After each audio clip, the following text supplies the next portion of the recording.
to love myself from the inside out. Like, I don't see that. I don't know, like, I don't see like this likable or lovable person, if you will. So that has forced me to do all these big, great things so I can get love from the outside in. And that, I guess, is buying me time, if you will, to get me to figure it out from the inside out. And today's a scarier world, man. You use social media the right way. Yours is great because we see it raw. But the rest of it, man, we compare ourselves to everybody else's filtered fraction of a second in life, and we all think our lives fucking suck, and they don't. And we see so much hate on Twitter. So I had a voice because, look, no one's questioning my manhood. No one's questioning yours. So we could be more raw and vulnerable. And like vulnerability, that's a lot stronger than the shit you do over here, brother. So I felt, look, one of the things I do to get myself out of the grave, if you will, is to be of service to people. So I figured, man, wanted me to write a football book. And I didn't want to because I don't need to be looking over my shoulder my whole life with all the secrets that I know in the NFL. But I'm like, man, right here could help and be of service to the world. And that's why I ended up writing the book. Well, Jay, when you talk about, seeking love from the outside and trying to, figure out your shit on the inside at the same time, like at what point did it switch for you? Did you realize that, I can't continue to seek love and approval from outside sources. I have to look inward. When was that? And I'm curious to know, was there something in your life who kind of shook you up and said, hey, you need try to look at it from this perspective, or let's dig in here, or let's tackle these emotional flags and do some work? Like, when did that happen? Because that's a big deal for, all of us, by the way, because I always say that the hardest yet most important thing that we can be is ourselves, and being authentic, being real. And also, it's easy for people to say sometimes, well, I just don't give a fuck how people feel about me. Well, 9 times out of 10, that's bullshit, because you can't help feel that. But yet at the same time, you got to try and balance this ideology about making sure that you're going inward and not necessarily looking for approval from somebody else outside. You asked me when that changed. It hasn't yet, dude. I am, that's what, this book is about, me getting teammates, right? Who are like me, who are, like I always say, I'm fucked up, but I'm good with my fucked upness, right? And I'm learning, a flawed human being that's still just trying to learn and figure that out. And it's hard. A lot of times, listen, I wake up every fucking day, feeling like the sky is falling and, man, the universe has just come down crashing around me. And it's not the truth. Like, the universe conspires to help us. And I'm so... It will always meet you halfway. What's that? The universe will always meet you halfway. And more so, I think the universe loves us up. But, man, it's such a foreign concept for me. But one thing I won't do is give up. I work with a lot of vets, as you know, with MVP. That's not an option for us. Like, we've got to stick around, because say in the book, like, you never know what lies around next Tuesday. Like, you never know if you stick around when you're going to be able to help somebody else out. So, like, that for me, that's me lately opening up about this and being really raw on Instagram and Twitter about it. It's been incredible, because I've got a lot of people who said, man, I was going to make that decision because of your vulnerability in your post. I'm not going down that road. And for me, when I hear that, I'm able to see some slivers of blue. Like, my life is a constant seeking blue. Well, let me ask you this. So when you say you're constantly seeking that blue, and I think a lot of people watching this right now are really going to be intrigued and really want to know, for a lot of people who are going through shit on a daily basis, like you do, like I have done, and you and I have talked about this. We're going on our 2nd decade of knowing each other and being brothers, and we've bonded over, It's been a lot of filth. It's been a filthy 20 years. It's been, and it continues to be a filthy 20 years. That will for life. That's just filthy. But so when you wake up every morning and you feel like, man, I'm feeling heavy today. Because it's that feeling that we've all gotten, right? Even the sun could be shining, rain, sleet, shine, it doesn't matter. Sometimes we get that feeling. But when you wake up with that, is there a thing for people watching? What's a thing that will help you trigger out of that. Yeah. So this is a prescriptive book. Like I'm trying to use my own experiences to help everybody, whether it's in business or life or training, but especially to get through the gray. And so, I kind of got 3 pillars of what I use here. One is having a team. So like, dude, I've leaned on you. I've sent you text messages where I'm fucking melting down, right? And what I can promise everybody out there, look, I'm in the 3 most doodly things in the world, right? Football, fighting, and ballers, which I believe you were on. I've got ballers, yeah. Yeah. I think you had a guest hit on that once or twice. But like, man, when I have these teams, it lifts me up. Like I get to walk this walk with people. And this year is when I really started to tell my crew the darkness and the shit I was going through. And that includes Strahan, who's my best friend for 30 years.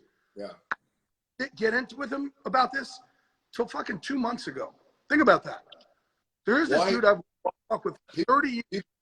People want to know that. As you guys know out there who are watching and joining us live, Michael Strahan is a great buddy and brother of both me and Jay. Jay's known him a lot longer than I have. I always like to say that Michael Strahan lived my dream of being a giant, an all-pro defensive lineman, giant, Super Bowl winning. Like, that was my dream. I never made it to the NFL. So we always have a big laugh about that. But so you guys have known each other for 30 years, but yet you never shared your mental struggles with him. Why not? He asked me the same thing. It wasn't until 2 months ago. Like, I had such a bad anxiety attack. It kicked my ass. I felt like I got to have a 50-round fight. And he's like, over. I said, no, I'm good. He said, you want to talk about it? I said, not now. I just want to get to sleep. And he goes, why have you never told me? And I was like, I don't make the rules of this, dude. I don't know. Like, but here, had I not felt ashamed 30 years ago and told him, I would have somebody that I could lean on for 30 years. So, look, Lane Johnson and I did a big sit down for Fox recently about it, right? And man, we opened up to each other about it. All these other people saw it. And now, as I open up, like in the book, it's a conversation when I go through the gray. And the first 3 chapters are me, like, listen, you started with less than $7 in your pocket. I know it's called $7 production, but it wasn't that much. I had 10 fucking years of the most. 700 or something, right? Was it like $9,700 or $9,500? 10 years. 10 years of fucking rejection to get to where I'm trying to get to. That's a lot. I mean, that's a lot of heartache and hardship, right? And getting there. And man, you think that, okay, when, man, all of a sudden you finally make it 10 years in. It's a lot of me. Hey, God, I'm not asking you to make it for me. I'm just asking you to be my best teammate. When I fall down, brush me off, and let's keep walking this walk together. There's a lot of faith in that. And it's exhausting. People think you or I just, it's The Rock. Man, you fucking busted your ass more than anybody I've ever seen in my life. Just for people out there. When he's on the set of Ballers, okay, I'm sorry out here you hear it like this. He's on the set of Ballers. We're all fucking around. Dwayne's over there. He's doing this. He's doing this. He's sending this out. He's filming this. Like, he doesn't stop. He doesn't stop. The reason why he's so successful is because he outworks the world, not by a little, but by an enormous amount. And the way I got to where I am is by being absolutely freaking relentless over these years. And I'm talking about that. And when I finally got there, I'm thinking, shit, it's going to be rainbows and unicorns. And the truth is, my wallet is not an antidepressant. Like, my life is fucking great, but between my ears is not. And I get into the book, and I tell Sean, it's a conversation I had with Rams head coach Sean McVay. He doesn't really get it. Tell the people about that conversation with McVay. He doesn't understand it. And it was me and Andrew Whitworth and him. And we're really trying to get into, hey, dude, think of how much better of a coach. Because he's like, wait, I don't get it. So you just wake up and you're just depressed? I'm like, yeah. He goes, why? I said, because I have depression, asshole. He goes, great, thanks. I said, Sean, think how much better of a coach you could be. If you could. And Whitworth is sitting right there. And Andrew goes, Sean, what do you think gets me to put a helmet on for 40 years and go smash my head in Aaron Donald practice every day? And all these people, yeah, I'm fucked up. And he's like, you too? And like, Sean, if you could understand our darkness, think how much better a coach you'll be. And Sean says, well, how many of my players you think have this? And I said, it's not the question to ask yourself. The question is, how many of your secretaries and scouts and family members and and your players and your front office people. It's everybody. And again, today's day and age is a different world because social media put so much pressure on us. And he's like, wow. So we teach him about the gray. And that's the chapter where we really get people to understand that. So I know it's a long answer there. And that. But with that, though, because it was, I think, a great pivotal moment, I think, for you, Andrew, and certainly Coach McVay. But then the B-side to that, share with everybody the B-side to that was, I think, was it McVay's wife you were telling me, who, without getting into too much information, but she was understand that, you know, this bigger idea.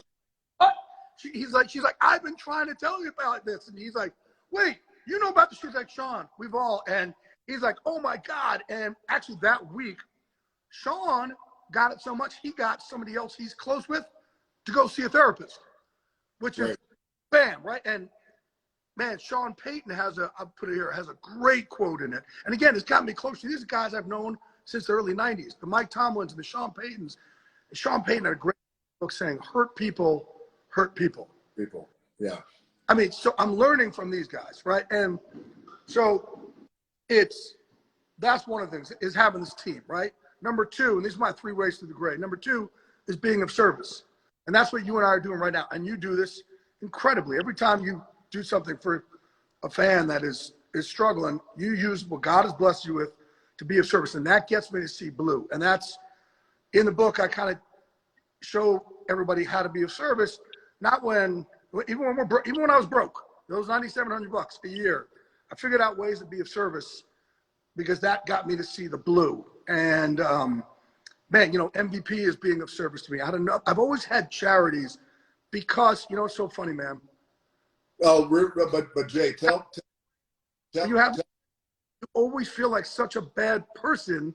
So I always got to do bigger things to make myself not feel so shitty, if that makes sense. Sorry to interrupt you, dude. No. I because you mentioned MVP, but I think it's important for people to know, for those who don't, just how incredible this is, how incredible MVP is.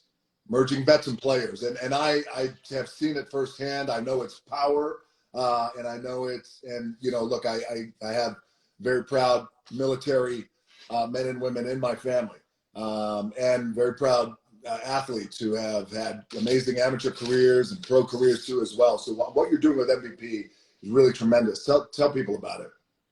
I'm putting together, again, not scary. So 6 years ago, I was like, man, let's put the 2 together. Like, combat vets look up to athletes, athletes look up to combat vets. But when the uniform comes off, it's a scary world. Suddenly they lose their team, they lose their locker room. And I wanted to reproduce the locker room for them and help them, not just help them through the transition, but shine transition because they deserve it.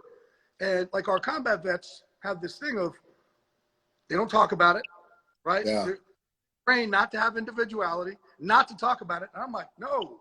And they come back home here, they're like, oh, I'm different. And I'm like, no, motherfucker, you're different. And different is good. Different leads to success. Try and tell them all the time, don't be a crowd. Fuck that. Be the crowd. Right? You be the crowd. And you deserve it. But who reminds them of their greatness? Like, you have people, we have a guy, 7 people out of a bridge that got blown up in Iraq, and saved them. And it took them 3 years to tell us. Where everybody else lies on their resume, right, and pumps it up, our vets don't talk about their stuff enough. So I want to remind them. I said, well, you know what? Let's put them with pro athletes. The athletes, the same thing. Their uniform comes off, and they look at it like, oh, I used to play in the NFL. I used to be a pro. I used to be in the Olympics. I'm like, no, that will never leave. And, you know, you play in the NFL, you be an Olympian, you be in whatever it is. That's not the uniform. That's what's behind your rib cage that got you to beat out millions and millions and millions to get on that level. And that suddenly doesn't just leave when the uniform comes off.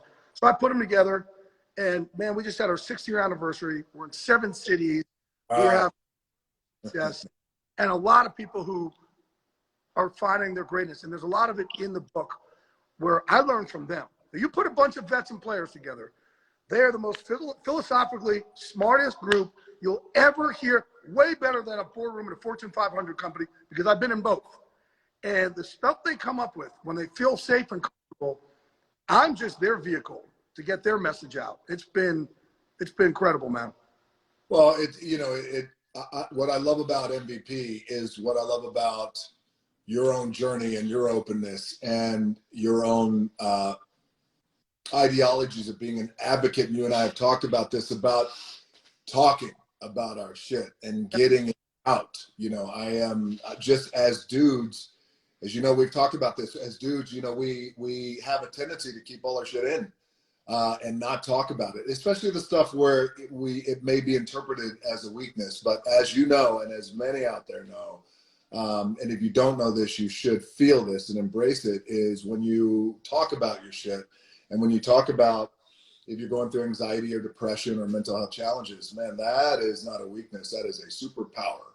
Yeah. And something that we all have to. And so again, I love what you've been doing with MVP, and I'm really so proud of the boys and the girls who have participated, who continue to participate and feel MVP's power. But so, Jay, in the book, you talk about the 5 pillars of an unbreakable mindset. Yeah. Which I love. And I'm going to kick it off with find out who the best is and do more. That's pillar number 1. But let's go into pillars 1 through 5 for everybody.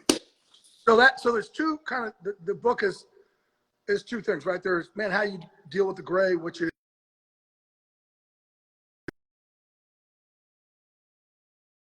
too, right? Like, man, we got to laugh our asses off along the way.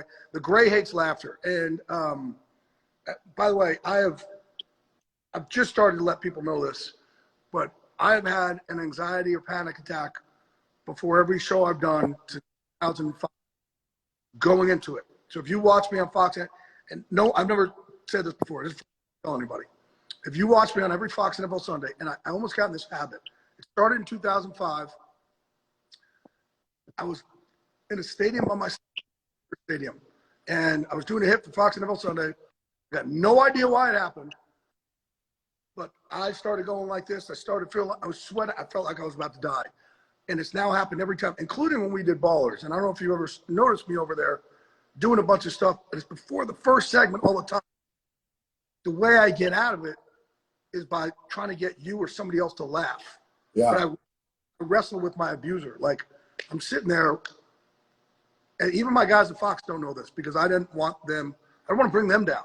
Like, this is their too. I don't want to bring them down. So I got to deal with it myself.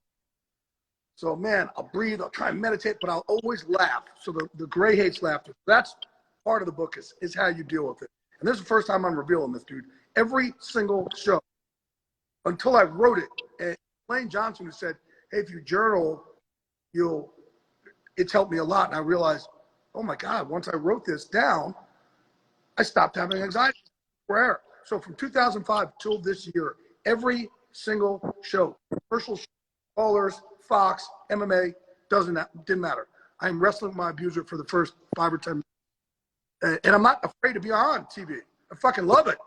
I'm comfortable. I'm comfortable on TV. I'm great in chaos. I don't know why it happened.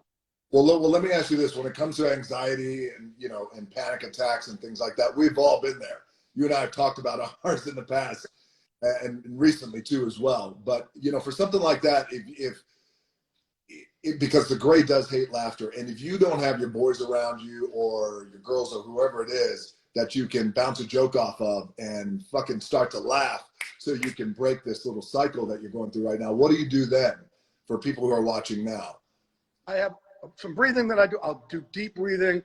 I'll convince myself, but I wrestle. I'm like, I'm not going to let it win. Like, that's the whole thing too, man. I will not let the gray win. That is it. I made the decision. And I will just keep going. But sometimes as I'm on TV, I'm talking to the roommates in my head, trying to get them to play nicely to each other. And I'm just hoping that I get this shit right as I'm coming. But that's why you'll see me on TV with a big smile, laughing this. But the real, oh man, I get choked up talking about it. The real truth is, man, yeah, I'm wrestling with this abuser, trying not to let anybody else see it because I don't want to put that shit on them. And I kind of get choked up because I'm like, man, sometimes I just want to give this dude a hug. Like, man, you don't deserve this. You're okay, But ever since I wrote it, I haven't had one, which is just incredible. I still got to get back to your 5 pillars here. No, But, all right, we'll get back there, but I think that's a big thing for people to know, man. You know, every time they see you on TV, that is what you are going through and wrestling with, you know, in your head, because you know the truth is, man, there's so much suffering in silence with people around the world where they just feel so fucking uncomfortable about talking about any kind of panic attack disorder, anxiety, depression, the gray. So this, you sharing what you just shared, which is it's a pretty big deal for you to open up that way, man. Yeah, I think it's really, really going to help a lot of people. yeah, I want people to know they're not alone. Yeah, it happens to me up there. And again, for me, I'm great in chaos, dude. Great in Yeah, chaos. I'm not good in. So a lot of times I'll create chaos because that's unfortunate because my friends have to take the brunt of that or people of society. But man, that's the thing that confuses me. So I'm great in chaos and I love being on camera, but then it happens. So my point to everybody else out there is this thing plays by its own set of rules. It sits down at your table whenever it damn well pleases, and that's okay. Like it's okay. Nothing's wrong with you because that happens. We just got to always fight back. that's it. That's it. Well, listen, speaking of fighting back, we have, let me go through these pillars for everybody. So find out who the best is and do more than them, which I think is great. These are your 5 pillars of an unbreakable mindset in here. With business and for training for all our players, and we trained over 1,000 NFL players in this MMA system that we started. But go ahead, shoot it, big boy. All right. Find out who the best is and do more than them. Fuck yeah. Be relentless. Fuck yes. Push your breaking point. Push your breaking point. Push your breaking point. I love this one. I love all of these, but I love this one in particular because I always feel like, and you and I have talked about this every time we train together, and every time we're trying to overcome any other kind of challenges, is you push yourself past that breaking point of being so fucking uncomfortable, of feeling like you can't go on, you can't push yourself more, but you do. But on the other end and the other side of that breaking point, like that's where the success is, right? And then you look back. So I'll tackle these 3 real quick.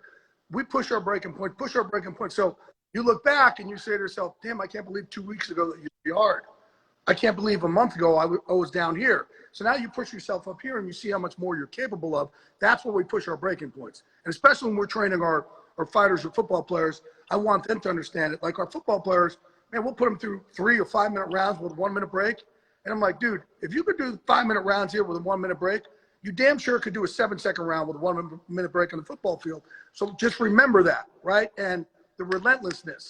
Like, man, we are, like if I am, and this word's opposite of the world, where I want us to show and say anything, athletically or business-wise, you will fucking never know when I'm hurt. You will never know when I'm tired. And it's like, you'll see like me and Randy Couture and Chuck Liddell in our gym, and we're training these guys, and we are just relentless, nonstop. Until somebody goes, holy fuck, get them off of me. Like, I didn't sign up for shit, right? And I also, like, our fighters can't take a stool in between rounds. I want them walking back and forth, and having somebody go, why the hell is Randy Couture not sitting down? What is going on over here? And we give a lot of, examples in the book of this also. And then find out who the best is and do more than them. If you all want your dreams to come true, follow what Dwayne does and say, I'm going to do more than that. I've told 1 million football players, same thing. Find out who the best is and do more than them. Tom Brady, find out what Tom does and do more than him. And I can't tell you how many guys say to me, I can't do that. That's too much. Well, if you want your dreams come true, that's it. Like the secret to success, it's not really a secret. It's outwork the world. That's right. It's outwork the fucking world. Be the hardest workers in the room. Approach it like your back is up against the wall. I call it the backs up against the wall philosophy. And when you operate with your back up against the wall, you got one fucking place to go, and that is forward, and that's ahead. You have another one here, neutral face. You and I have talked about this in the past. Don't ever show you're hurt. Make sure you have that neutral face on. But not only in the gym.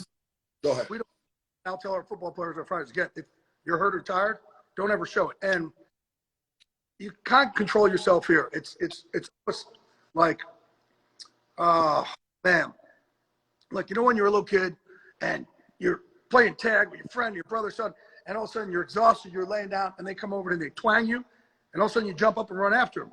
You forget you're tired, right? So if you could sit there and not show it, and you start to see somebody else start to break athletically, man, it's like a branch. Now you can hear it, you can feel it, and all of a sudden you forget you're tired. That's when you start sharpening your weapons, and that's the same as in business too, right? Man, if someone's hurting you in business, don't show it. Just keep going, keep going, keep going, because a lot of times people are going to go, man, we didn't sign up for this. Yeah. We signed up. We didn't sign up. We signed up to play a game, not to fight. I love that one. I remember when you were a little tired on the set of Ballers, I came over and slapped the dog shit out of you, and that kind of woke you up. Remember that one? Oh yeah, I totally remember that one. Yeah. All right, the last one, which I really love, and it might be my favorite one, or the combination actually, is it's our honor to fight hurt. And what I love about this is we have seen so many athletes, professional athletes, amateur athletes, over the years and decades who fight through pain, become injured in the ring, in the octagon, on the court, on the field, fight through it, and they go out on their fucking shield, men and women. And I love that because it truly is. And I'll give you one example, and I've told you this in the past. It was my very last WrestleMania match, a giant stadium there in New York. WWE Championship was a phenomenal match. We had 45 minutes in that match, myself and John Cena, 45 minutes total to go. At about the 15, 16-minute mark, I think I got suplexed. I can't remember what it was, and I felt a big pop. Boom, and it went, and I didn't know what the pop was, but it was kind of down here in my front hip area. Not in my groin, but a little higher on my hip bone. And I'm laying there in the middle of a giant stadium, and I'm looking up. There's 80,000 people, and I'm like, man, I try to, as best I as subtle as I can, stick my hand in my trunks and feel around. I was hoping that I didn't feel a bone pop out or anything like that. I didn't. And I'm like, man, there's something really wrong here. Something just happened. When I got up, I realized I didn't have any push or spring off this right leg. And now I asked the referee how much time we had left. He said, well, we have about 20, 30 minutes left of this match. Do you need me to secretly call the match and say you're hurt? I said, no, let's get going. Let's keep going, rather. And plus, also, you're in the moment, right? You're feeling the adrenaline. I don't want to let 80,000 people down. I don't want to let John Cena down or anyone involved here. It's WrestleMania. It's the big Super Bowl of pro wrestling.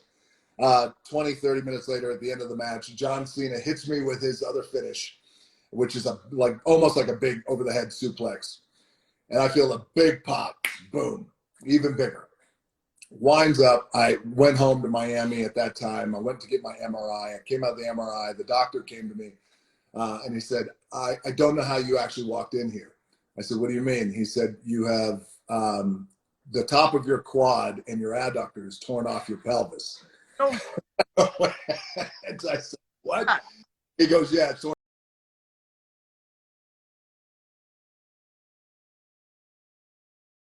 you up. But the point of this was, in the moment, you make a decision to fight through the pain, fight through the hurt, to get to the other side of it. Am I happy I didn't call the match? I am, because there was a lot riding on it, and I had a responsibility and accountability to everyone else. But also, in that moment, I felt like I could go on. You know how it's all up here, right? In between your ears and in between the rib cage, as you like to say. So I love it's your honor.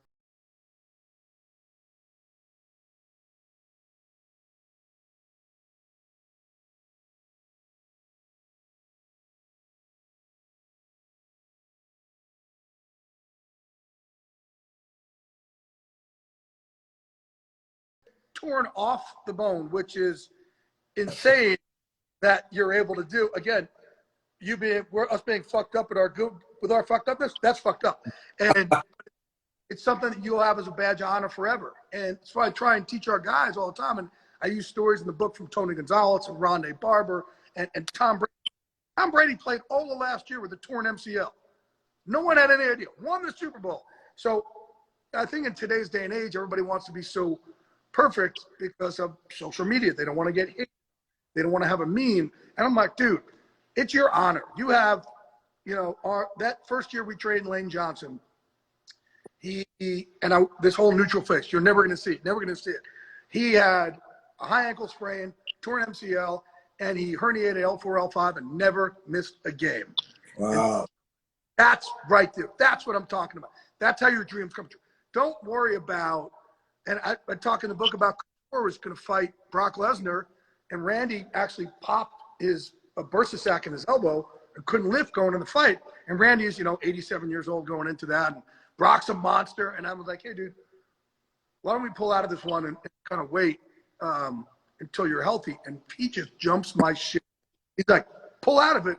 Are you kidding me? Pull out of it. He said, could you imagine if I could beat him? I'm at 50%. Even if I just slam him and I'm at 50%. Think of what that does for me. I was like, whoa, okay, my bad. But that's it right there, right? Nothing is going to be perfect in our lives, ever.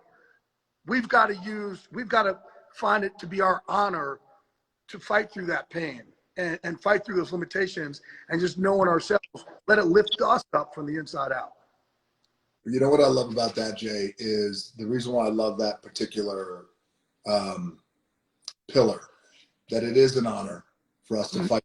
And it's an honor for us to work through those challenges. Is what I love about that philosophy is it's more than sport. It's more than athletics. It's something, I think, greater and deeper than that, which everyone can relate to on every level around the world, which is just having the mana and the fortitude in here to just fight through the pain. Now, it's not, hey, fight through the pain, get to the other end of it, and you get a gold medal. It's fight through the pain today. You'll be a little bit better tomorrow than you were today, right? You'll be a little bit more the next day than you were. And it's all comes from in here. So I really love that, again, because I think it's a reflection of something greater. Inside out. Don't worry about the end result, right? Yeah. Don't worry about the win. Worry about the fight. Enjoy and embrace the fight. That's right. Enjoy and embrace the fight. Here, dude. What's that? I got a question for you. And I haven't asked you this yet. And when I did call you about writing the foreword for this book, and look, you're one of my best friends on the planet. I always like to do for my friends. I don't like to ask anything from friends. As you know that. I'm always thinking, how can I kind of go about life like I'm going to be everybody's pallbearer, right? If that sounds a little morbid, but I'm going to be that loyal to everybody. Loyalty is a lost art, right? And so I don't ask for stuff. I'm always like, what can I do for them? What can I do for them? And if you can get 10% of your crew to treat you back the same way, that's a pretty good little mafia. So I was like, man, and I said something to you about it, and you're like, and I said, I know it sucks because if you do mine, then everybody's going to bitch you not doing theirs. And no hesitation. After you, damn right I'll do it. And yes, people will get upset with me for not doing theirs, but I'm doing yours. And not only am I doing yours, I'm jumping on board with you, and I'm helping you for my dreams to come true. Amazing. Why? Why did you agree to do mine when, so many others have kind of asked you and you knew they'd probably look at you like, what the fuck, DJ? How come not mine? Why mine? All right. Well, so the reason why I agreed to write your foreword in this book right here, which the bill is in the mail, by the way.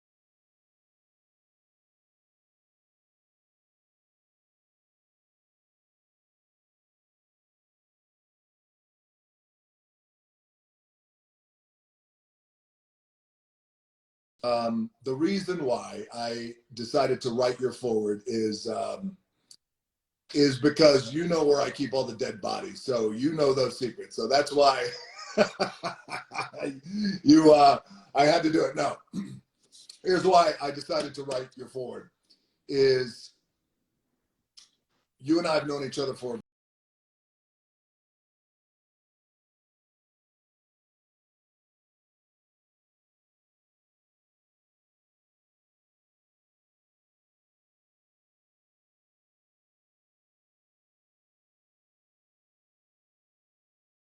is over everything. And I did feel like this book in particular, all the other books that have come out that I was asked to write the foreword to, and they went on to be very successful books, are great books, very successful, and they've helped a lot of people. I did feel this one in particular was a unique one and a different one because of not only your journey, but also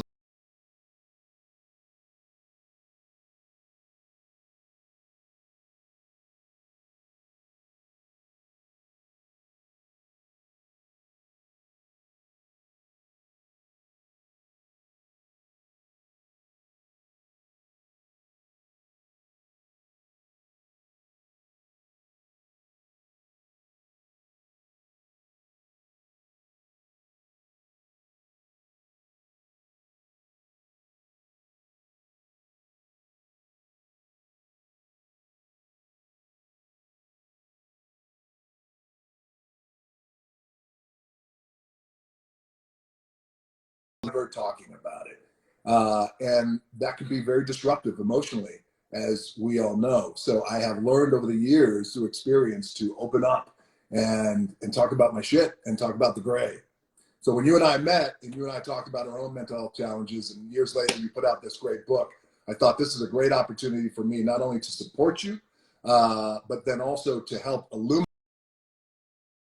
work that is in this book and the great work you've already done. I can tell you now, for everybody watching, not only do I want everybody to go out and buy this book because it's extremely helpful, but the amount of people that you have already helped, Jay, is extraordinary. And that's a thing that is fucking invaluable. Every time, by the way, you and I get together, we're always dropping cuss words, but that's the thing that is truly invaluable, is this idea that where you could take your challenges, you can absorb them, you could figure your own shit out, you could turn it around and deliver it to other people out there in a way that hopefully can help them. And that's exactly what your book does. And that's why, my brother,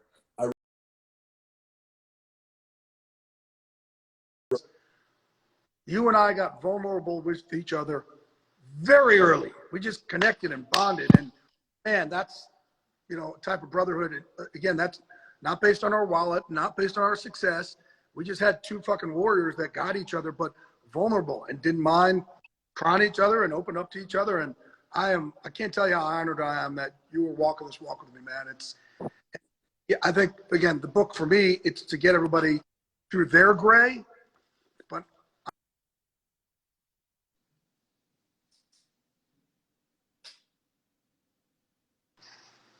this book will get me to be able to piece together more days or minutes of blue, if you will. And we all got to kind of build this team out for all of us. well, I love that, right? Because you and I are big advocates on team and what a team means and how important that is. You know, not only, and we live it every day with the relationships that we have. We always say, you know, we're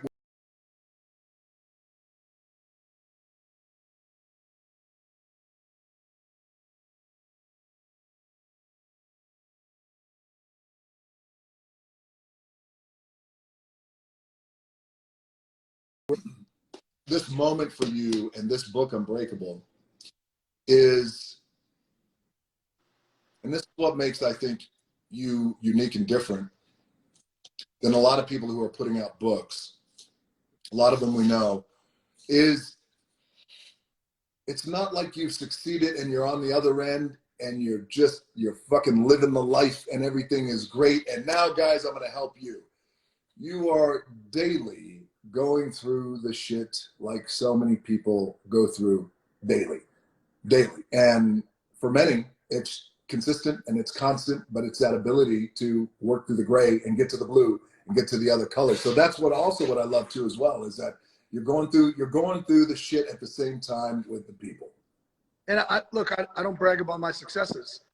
I will try and use them to help others, but I don't brag about my successes. I brag about my scars. Yeah. All right. And that's where I'm hoping this book is different for everybody else. Every one of us has scars. None of us have the successes that we want. We all have fucking scars. That's where I'm trying to help the world. I love it. Well, brother, listen, we're going to wrap this thing up. And you know what we got? I'm going to break out my Zoa because I'm going to do a Zoa toast. Now, look, I know. It's my new concoction. Ready? It's my Zoa. Ready? There we go. I got my Zoa Terramana. Hold on. Unbreakable creamsicle. What is that? What is the unbreakable? Hold that up for a second. What is that? Is that the post-workout or pre? Yeah, it's the protein shake, right? So I'm putting that in with the orange flavored Zoa. Man, I'm really whoring us out right now, aren't I? And and the Terramana, which has just been here all the time. And I guess I know it's only 9:52 in the West Coast, but it's 5 o'clock somewhere. So I just made this drink up right here. It's called the Rockakila, and we will see how it tastes right here. Well, hold on a second. Hold on a second. Damn good. Hold on. Good. Hold on a second. If you're going to do that, wait a second.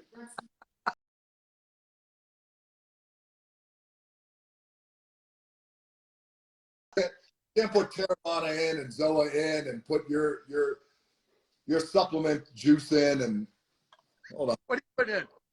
Let me do this the right way. I got a chilled bottle of Terramana flying in right now. There we go. Thanks. You are an asshole for putting me on the spot like this. It's 9:53, but here we go. It's 5. So, look, I always got to say this, by the way, every time I hold up a Terramana, I want to thank everybody out there. You included, by the way, Jay, very early on, supporting Terramana would become the biggest selling spirit in the history of spirits in its first year. So thank you, guys. I'm going to pour a little bit of Terramana here. The classy crystal glass you got there. What's that? The classy crystal glass you got right there. What are you like playing? Look, I'm big time. I don't fuck around. I'm big time. Look. All right. Now I got 2 new flavors of Zoa. I have the tropical punch. I'm going to go with the white peach because that's your nickname I gave you many years ago down in Mexico. I got them all here.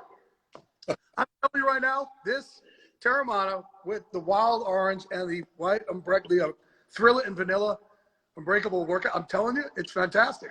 Look, I got the Zoa going. I got Terramana going. I don't have the unbreakable supplements, by the way, because you're a cheap fucking bastard. You haven't sent me any, by the way. So you didn't pull off your front porch. Our partners at GNC, they even told me, like, you didn't send me shit. So let me hold this up. So I have Zoa and Terramana in this cup. I have Unbreakable in this hand.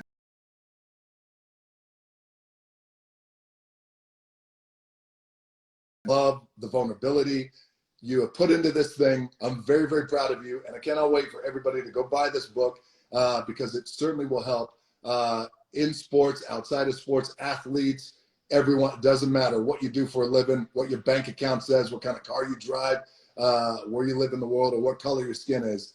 This book will help you through the gray and get to the other side. And as I told you in the past, you know, there's a great country artist who I love, Cody Jenks, who says, yep, there's color in the gray. So, brother, this one's for you. Brother, I love you, dude.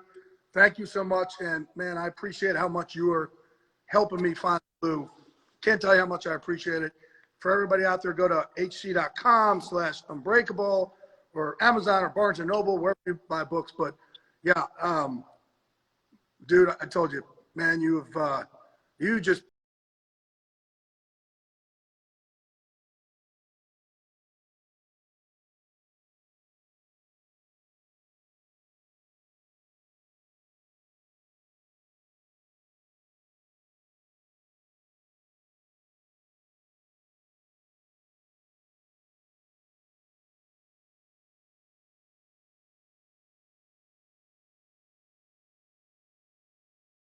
here, it's good. Rockakila, phenomenal.